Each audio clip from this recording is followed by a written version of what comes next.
I just hit record. I don't usually need to do a test. It usually works out perfectly fine. Okay. I'm gonna turn off the audio. Oh, hold up.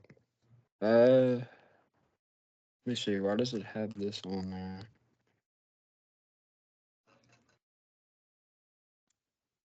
Okay. Well, so introduce yourself. What do you do?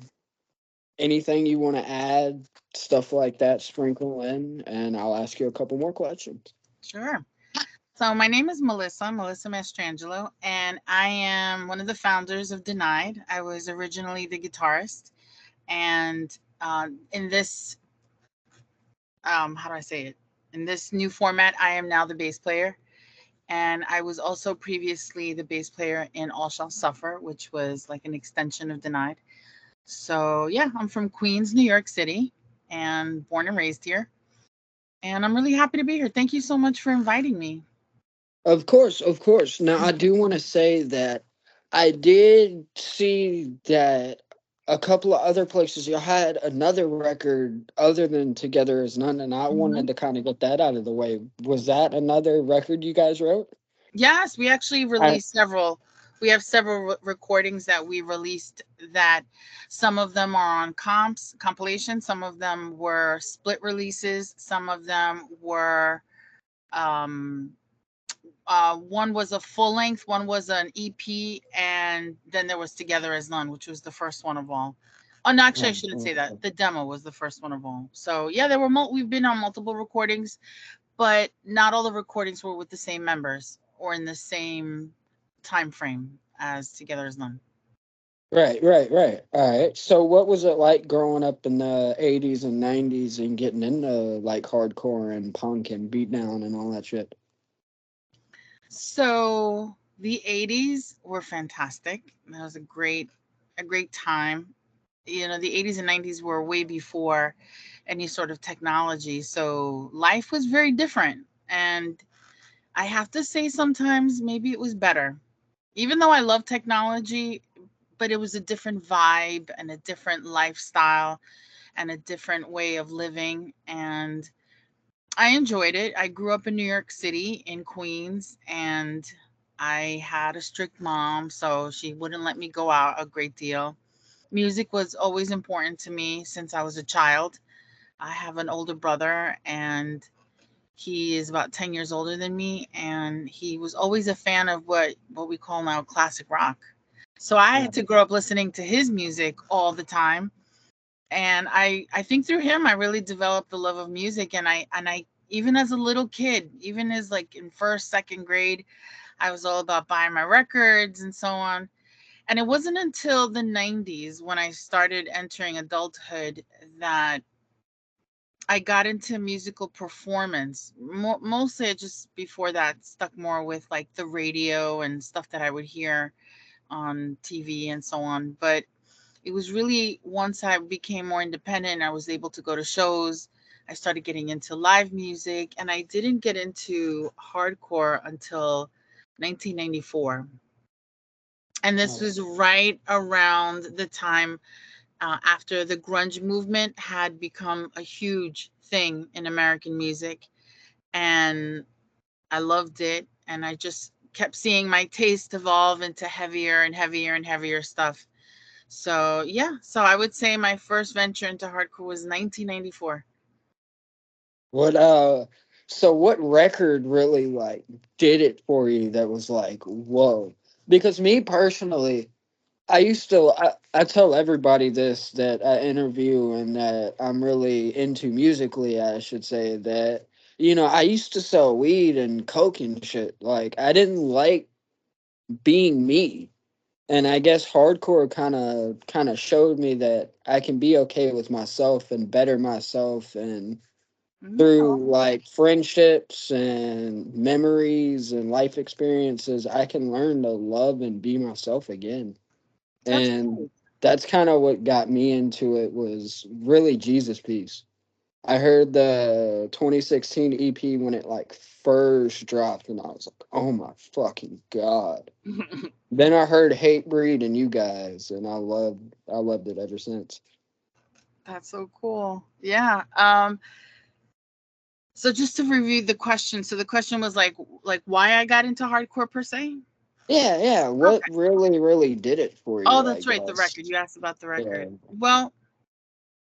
Well, it's interesting. When I was a teenager, I always loved heavy music, but I wasn't familiar with it, and I didn't have friends who were into it. I completely skipped the whole 80s metal phase, that I was not ever exposed to it. Yeah, And I'm not a big fan of the '80s metal shit either. Don't feel bad. I like my Slayer and my Metallica and Anthrax, and that's about it. so it wasn't until the early 90s when alternative music really allowed me to hear non-radio music, right? The non-commercial style of music. And I loved the heavy stuff that was coming out. At that time it was like Soundgarden, Alice in Chains, I really was into them. A But lot of when people don't really recognize. A lot of people kind of shit on Stone Temple Pilots too, but Mhm, what I appreciated about them when you bring up grunge bands is that along with Alice in Chains, they really added that sludgier, darker, mhm, grittier tone that's grunge. That I mean, yeah, Nirvana had heavy moments, but for the most part, it was super simple to play. It was super just mellow and mhm, but Alice in Chains, Soundgarden, and Stone Temple Pilots kind of showed, hey, it doesn't have to be like this. It can also be really fucking heavy, mhm. and I appreciate that at least, Oh, along with the yeah. Melvins too. But Melvins isn't grunge, I don't think, but they're a big deal from where I'm from. So, yeah, and it wasn't until I met Nick, who was the original drummer and then later became the guitarist. It wasn't until I met him and his friends that he was the one that exposed me to hardcore. He had been into metal at the time, and at that time he was really huge into Pantera and Biohazard and Obituary, and so he was really kind of like just going to shows and whatnot. And the year I met him, he and I started to date, and the one of the very first things he got me for my birthday were tickets to see a hardcore show, and it was I got to see Life of Agony and Mm. Biohazard at L'Amour's. It was December 26th, 1994, and it was in Brooklyn. And when I got there, when I went to the show, it was the first time that I'd been to a smaller venue, because up until then I had gone to festivals where, you had like these thousands and thousands of people. And as fun as it could be, you never got real close to the band or the stage. So it wasn't until I went to a hardcore show where I was like, this is pretty dope. I get to stand real near these musicians. I get to talk to them afterwards. We get to hang out. And then just the energy and the vibe was, I think, what really did it for me and made me really respect it and be interested. But you asked about what record did it for me, and it would have to be Bulldoze. Bulldoze was the band that just flipped Yeah. that switch, and just I said that was the band I needed to sound like. I wanted to sound like them. I absolutely love them. Yeah, I get that. See, the first show I went to personally, I didn't start going to shows until I was like 18, 19. And the first show I went to was I Hate God. And I got ever since then, dude, I've been like obsessed. And I appreciate that, younger people like me are finding these types of things and, being exposed to different music because, yeah, we have all of you guys here and y'all will always be here to make good shit when y'all are. Hmm. But at the same time, there has to be somebody that can pass on that torch and have give that same motivation, I guess, me or you Hmm. had getting into this type of shit. But Exactly. I'd say metal for me wise though, what really did it for me was Slayer. I heard Rain and Blood. I don't remember still exactly where I heard it from, but I heard Rain and Blood and I was like, I need this all the time.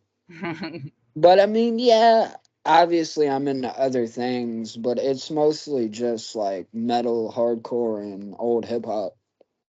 Okay, I'll see your old heart there. Old Yeah, soul. yeah, I'm Old a soul. big Wu Tang fan too.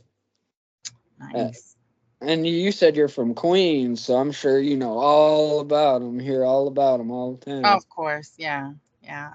Hip hop started in New York City, and I Uh, was a kid when hip hop started, and I remember like being exposed to it as a child, and it was so innovative and different. It was great. It's really right, I evolved though, mean, but it's great. y'all, how we went from like Sugar Hill Gang and Run DMC to like fucking King Von in less than like 20, 30 years. It's crazy. Hmm. Yeah. But how so were you musically inclined growing up? How did you get into playing music, playing bass and guitar for Denied and all that? Or I guess in general, not just Denied. Mhm. I was definitely put into music classes when I was young, and I was originally trained in piano and flute, and I wasn't like terribly excited about it. So I never really did much with it. I never really thought about picking up an instrument. I'd always loved guitar, but I never thought myself capable. And it wasn't until after I started getting into hardcore. No, I take that back. It was it was the Riot Girl movement that happened during the grunge alternative phase. Where the Are you familiar with Riot Girl movement? I don't think so. Okay. So Riot Girl movement was a movement in alternative music in the early 90s where women were primarily musicians Right, or right. frontmen, so to speak, in bands. And that was like that's when bands like Hole came out, and L7 and 7 Year Bitch and Bikini Kill. These weren't like necessarily radio bands, but they were all from the Northwest, from um, Portland, and from that Seattle and that area. And I got Give me really one into it second. My because of cat's trying to get out of here. I'm sorry. no problem. And it was getting to see women play and play aggressively and play different styles that included punk. And I really like that. It really clicked with me to see a woman on stage, to see a woman perform, to have know that she has artistic and lyrical say in music. So it was through that I had always said, oh, I would love to play guitar. I wanted to be Courtney Love. I still love Courtney Love, but I wanted to be Courtney Love, and I didn't have other like-minded people. But when after I had met Nick and Greg is the singer, was the singer, and after I had met them and we talked about being in a band, that's when they kind of joke like, well, why don't you pick up guitar? And I'm like, yeah, I'll do that. And I don't know what possessed me to think that I could do it, but they were cool. It was meant to be fun. We were just young and into the idea of just playing and pretending that we were Bulldoze and imagining that. So yeah, so I got a guitar and I started to play, and Nick started to teach me, and yeah, one thing led to another, and that's how I That's did. awesome. Hell yeah, dude. Hell yeah. Uh, so you said you were a school teacher. This isn't necessarily music related, but it's something I did want to ask you, and I felt like it would be a good question to ask during this interview. Sure. So I kind of told you a little bit about it, but I didn't exactly give you what I wanted to say. I really appreciate you being a teacher, at least in this day and age, being that it's so hard to kind of attract the attention of the youth. I mean, people, even for me when I was in school, it was really hard. But now we have so much going on that it's almost impossible for people to keep attentive. Hmm. And I just ask, how is it being a teacher in this, I guess, day and age? Man, that's such a big question. Being a teacher is a really fulfilling and a really challenging job, in that teachers have such a varied role. We don't just do instruction. We, are therapists, and we're moms, and we're nurses, and we're like, we intervene when they fight, and we have to motivate them. So we play many different roles, and it's exhausting. It's really exhausting sometimes to be a teacher. But I find that, as hard as the kids can be, I teach high school, as hard as Right. the kids can be, my problem has always been with the adults, and that's the adults in leadership, and the people that create policies and decide things about what needs to happen in a school, when they've never been in a classroom and they don't know how to deal with kids with real serious issues, mentally, emotionally, physically sometimes. And so it's hard. At the end of the day, I love my students, and I love teaching my subject matter. But it exhausts me. It's very tiring, and it's hard, and it's tough to motivate oneself, because it's not a job where I could sit down and have a nice cup of coffee, or leave me alone for an hour while I get over my bad mood. No, like, the minute you step into the building, you're on. And then you don't even finish when you go home.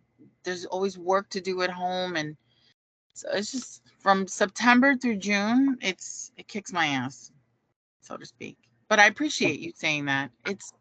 It's always really nice to hear it, Yeah, because of we don't course. hear it enough. Yeah, yeah, of course. I mean, I may have not gotten along with the best, the best with all of my teachers, but at the end of the day, I put aside the little bitch ass differences I had and recognized that they were people too, Yeah. and that you can't always treat people like shit because sometimes people are just there to help you. And in that case, in school, a lot of those people are just there to fucking help you, dude. A lot of them are just there for a paycheck, and a lot of them just want to help. And so I kind of wanted to, say that and ask that, being that you brought up that you were a teacher. I thought that was pretty tight. Oh, thank you. I appreciate that. And funny fact, I was already a teacher when I was in denied. So I Oh, was handling denied and handling being a teacher at the same time. that's And no, awesome, dude. that was wild. That was, I don't know what possessed me, but yeah, I did it. I did it at that time. Yeah, dude, I couldn't imagine grading papers and then playing a show like 2, 3 hours later. That was Yeah, fucking crazy. it was crazy. I remember we once did a show in Pennsylvania, and it was a Thursday night, and New York to Pennsylvania can be anywhere from 3 to 4 hours sometimes. And they picked me up after school. We got into the van. I had changed in the bathroom. Took off my professional clothes, put my hoodie and my sneakers, got into a van. We drove. We played the show, and then as soon as the show was over, it was over like at midnight. We got back into the van and we drove all the way back. And I got home at 4 a.m., went to sleep for 2 hours, woke up, and went to teach. I don't know Right. how I did that. I have no idea how I did that. Oh, there's been times where I was working at Burger King. I'd work a 2 to 2. I'd get off. I'd go over to my homeboy's house. We'd catch a. No, it was. I used to work about 12 to 2 o'clock in the morning. And what I'd do is I'd go home, go to sleep, wake up, go to a show, go back to work that whole night, not sleep, be up, go to another one, and like it Oh was kind of God. bad. Oh Yeah. yeah. And then When half the time I walked to some of them too. I couldn't do that now. Now it's a different story. I'm too old for that. Yeah, But when you're young, you could do that and so much for sure. right. Yeah, I got to get it all out while I'm still young Yeah. and youthful. Mhm. Because it's gonna suck when I get older. I actually have muscular dystrophy. Oh, Yeah, yeah. So I kind of like I have. I know this is gonna sound crazy, but I have this like undying urge that I feel like I have something to do while I'm alive. So all the things that I want to do, I'm trying to do, like good. interviewing bands that I like, or going to shows, or et cetera, et cetera. I guess. Good for you. That's awesome.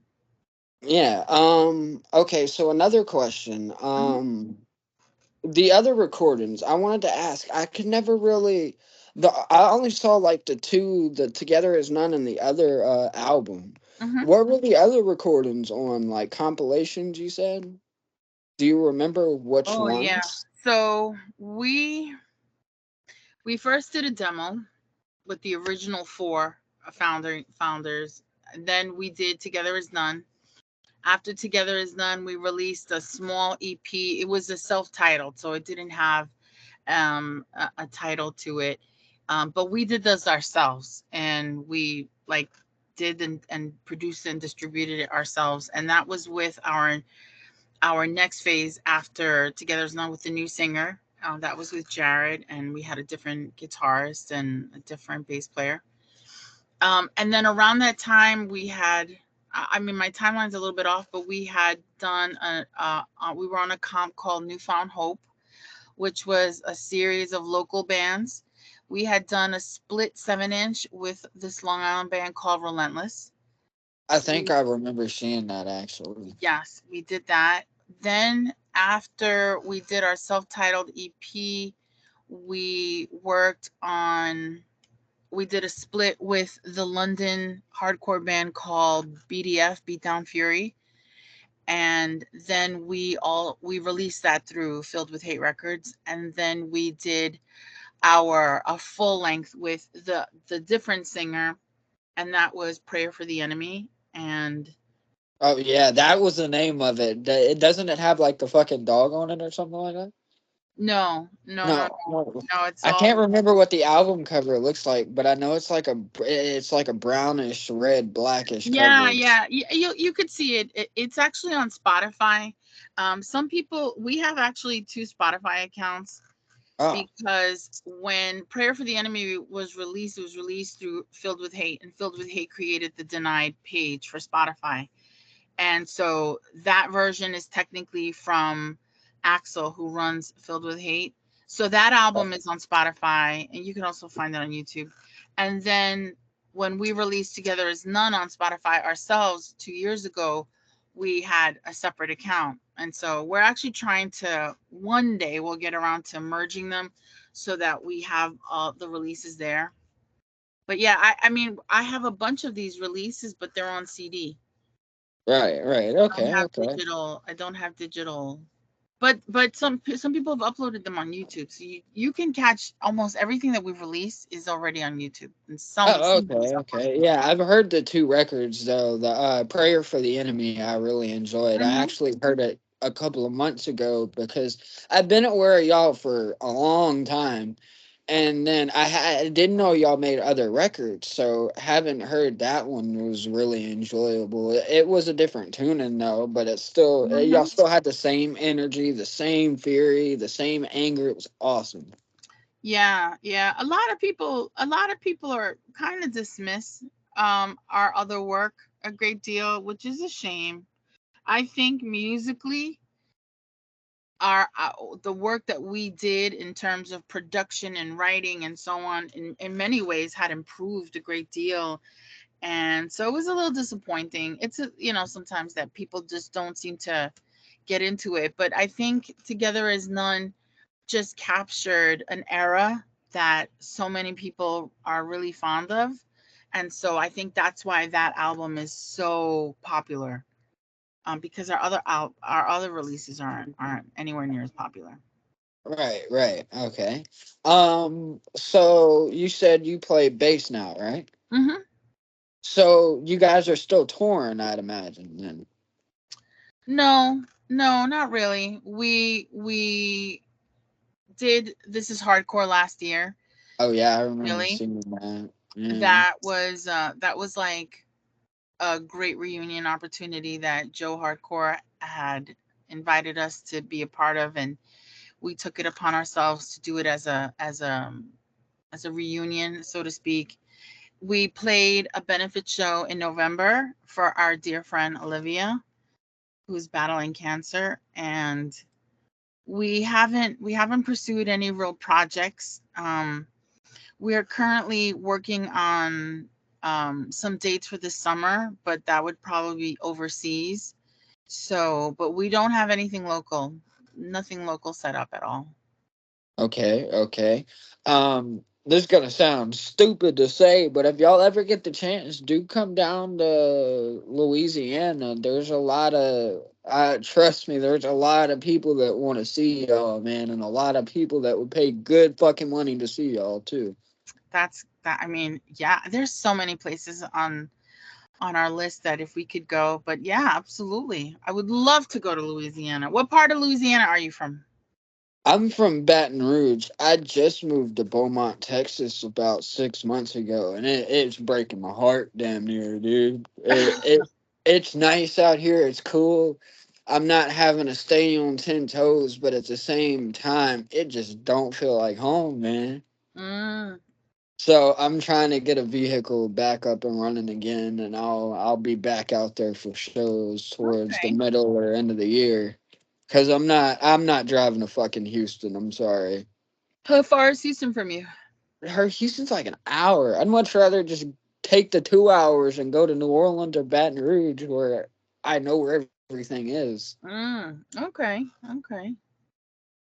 All right. Okay, Well, so we were talking about shows earlier. I guess who everybody has a favorite band they like to see, and obviously you're a person you listen to music, not only your own, but I mean you have to listen to other music, obviously.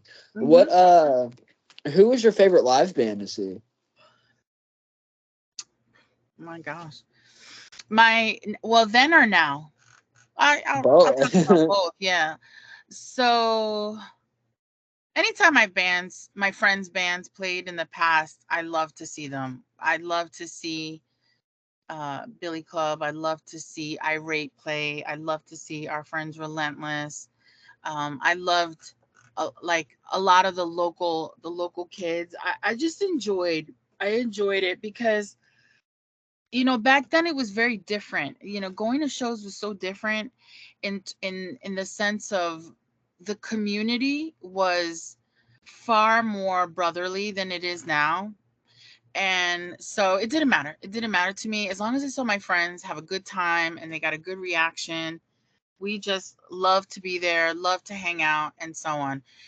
In terms of a bigger band, if you wanted to know, back in the day, of course, I loved every opportunity I got to see Bulldoze. That was Right. amazing. I loved a couple of bands like One for One. I loved them back in the day.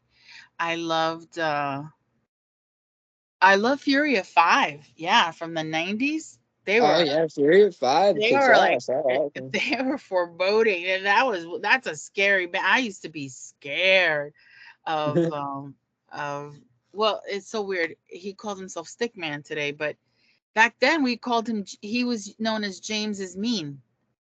And I can't Hell get yeah. on, like I can't move on from that. But yeah, I love seeing him. I loved seeing just so many bands, so many bands. Now today, oh my gosh. So I love Missing Link a great deal. I Oh think yeah, they're they're pretty great. good. I love Missing Link. I'm actually excited. I'm going to see Poison the Well next month. I had seen them in 2001 and I loved them then. And so I'm real psyched to see them. And that's really cool because that's like how many years apart? Like 24 years See, apart. I've been getting into a lot of. I'm a big Slam fan as well, and Mhm. what I'm excited about is there's this band that's been going around called Torture, and I mean I guess there's been controversy with them. Everybody has to disagree about what's Slam and what fucking isn't, or what's hardcore, or what isn't, Mhm. but. I mean, they're fun, man. Like, it's not anything too crazy. Just I've fucking seen them. frog noises Yeah, and I've seen chugs, them. dude. I've It's seen them a great. couple of times. I've seen them a couple of times. Yeah. But I they're mean, supposed to play a festival that they had last year in Baton Rouge called Set It Off. And they're playing with Two Piece, Delta Hate, All In, Inner Self. And I haven't seen any of them, and I'm excited. As well as like the couple of local bands we oh got down yeah. there too. We're friends with One TP. I'd They're great. recommend checking out if you like death metal is Swamp Grave. Okay. So They're I am amazing. not, I'll tell you right now, I am not a death metal fan. I am not I like slam music. I'm not crazy about the vocal style. I know. Oh I yeah, suck. that's what got me into it, dude. Is hearing the No. fucked off voices and shit these people make. No, It's like, I can't wow. handle it. You interviewed Joseph like a little while ago, and one time we were driving through Brooklyn and we were stuck in traffic for 2 hours, and he just kept playing slam music. And by the end of the 2 hours, I just wanted to throw him out of the car. I was just like, enough! I can't. It's not for me. But the Yeah, music, it's not for everybody. absolutely. I totally get I it. love the music. Yeah, I'm always impressed with like heavy. Oh my god, heavy music is there's nothing like it. Yeah, I've been obsessed with a band for a couple of years called Vampire Cunt, and I got to be a little chummy with the vocalist, and he was also the first interview I did. But yeah, dude, like the way, so he does everything by himself. Sometimes he hires people, like he has an album called Teenage Slammin' Wigga Turtles. Great title. And yeah, and the drums sound like, if you remember the video that was going around a couple of years where Vinnie Paul was playing drums with Pantera and it sounded like a shotgun going off. Mm-hmm. That's exactly what the drums sound like. And it's like, my fucking God, it makes you want to throw yourself through a brick wall. It's awesome. But yeah, I mean, that's what I appreciate about bands like you guys is that it kind of satiates that, I guess, caveman brain cell that I got that just wants to hear just stupid heavy shit, Mm-hmm. as well as you guys as lyrics too. Like, a lot of people will always want to focus on the instrumentation and shit and the vocal styles, but a lot of people don't always speak about the lyrics and how like helpful they can be, man. Yeah. Like, especially to the Together as None record, it's a big record that explores mental health and, self-preservation and brotherhood. And a lot of people, they hear it but they not listening. So it's a couple of things. I had a huge part in the lyrics of Together as None because Gregory and I would work together, and Gregory was, very focused on his vocals, and I was always like, let me write lyrics, let me write lyrics. And so I did them, and he finessed them and so on. But a lot of those lyrics, yeah, they're emo. Our drummer Lorcan, who's a lot younger than us, he said like 2 years ago, he was saying that he remembers when he would listen to Together. This is before he even met us, before we were friends. He would listen to Together as None with his friend, and they would like pour over the lyrics and listen. And then he said at one point, he's like, it just hit us. He's like, your lyrics are emo. You're an emo beatdown band. And we laughed. We laughed because I never noticed that. I never, it wasn't until the last 2 years when I've gotten to talk to a lot of Denied fans that it's been, brought to my attention how a lot of people really are about the lyrics. And I mean, I gotta tell you, like, that makes me so, I feel so proud because, yeah, I'm glad that they noticed it, and so on. Those lyrics were important, and I think they set us apart from a lot of bands at the time too. Yeah, yeah. Whereas a lot of bands, even now, would rather talk about politics or fucking pile driving you through the floor. It's nice to hear bands that sit around and talk about their own experiences and or like people that's going through shit around them. Mm-hmm. You know, sometimes I feel like people forget we're all fucking human and we Right. all go through shit, and it's not just an isolated incident. You or I may be going through the same shit somebody in fucking Zimbabwe is going through, man. Like, Mm-hmm. it's always good to hear something from another person's perspective to get to better help you. And that's what I also like about hardcore is it offers another perspective that can help other people get through their shit.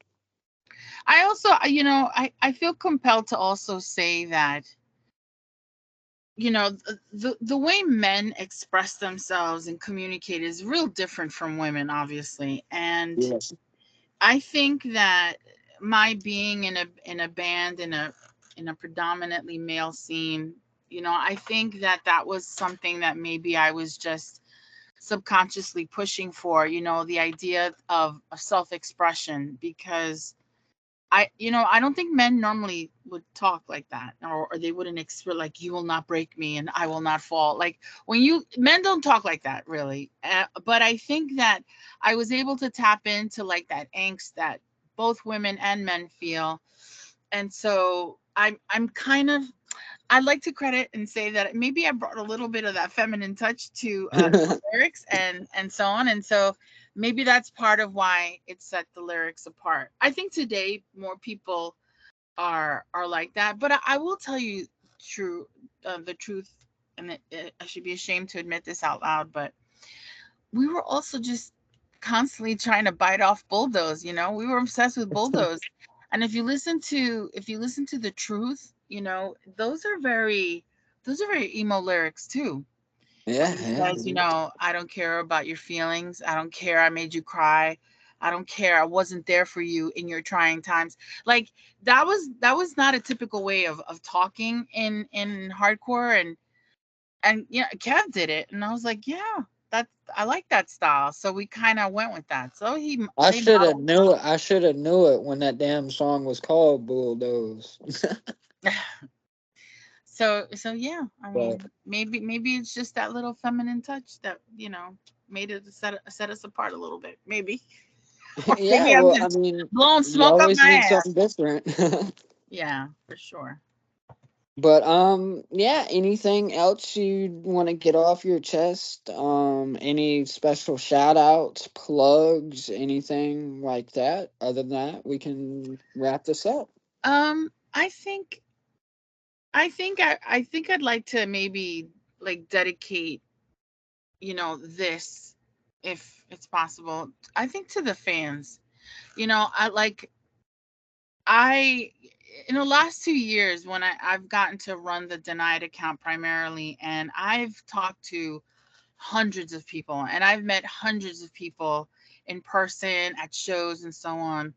And I just absolutely love the people that support us and our fans. Like, there's just some of the coolest, kindest, smartest, funniest, just most, you know, just really awesome people. And